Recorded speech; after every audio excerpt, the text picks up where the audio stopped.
বাংলার উত্তরাঞ্চলের শান্ত লাল মাটির বিস্তীর্ণ মাঠে দাঁড়িয়ে আছে এক মহাগৌরবময় ইতিহাস।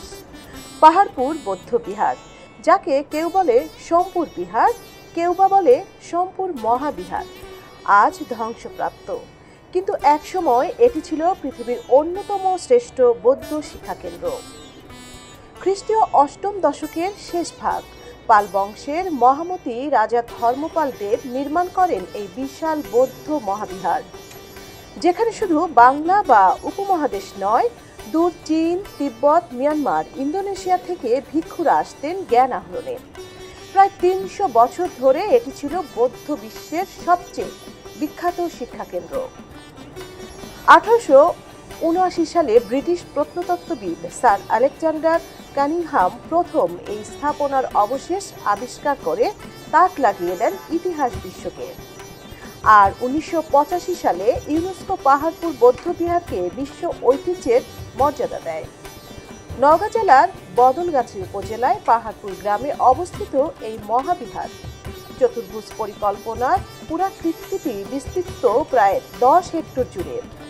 মাটির স্তর লালচে বরেন্দ্র ভূমির বৈশিষ্ট্য, আর মাঝখানে দাঁড়িয়ে থাকা সেই পাহাড় সদৃশ্য স্থাপনাকে স্থানীয়রা একসময় ডাকত গোপাল চিতার পাহাড় বলে। সেখান থেকেই নাম পাহাড়পুর। 1807 থেকে 1812 বুকানন হ্যামিল্টন প্রথম এই স্থানে জরিপ করেন। পরে কানিংহাম খননে নেমে আবিষ্কার করেন কেন্দ্রীয় ঢিবির ভেতরে কক্ষ। যদিও জমিদারের বিরোধিতায় খনন থমকে যায়, তবুও প্রথম ধারণা পাওয়া যায় এটি একটি বিশাল আকারের ধর্মীয় আবাসিক স্থাপনা। সোমপুর মহাবিহারের তুঙ্গ সমৃদ্ধ দেখা যায় 9ম থেকে 11শো শতকে।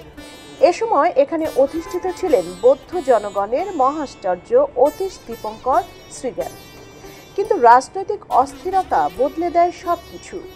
1200 থেকে 1300 শতকে নানা আক্রমণের ফলে উপমহাদেশের বহু বৌদ্ধ বিহারের মতো সোমপুর বিহারও ধ্বংসের মুখে পড়ে।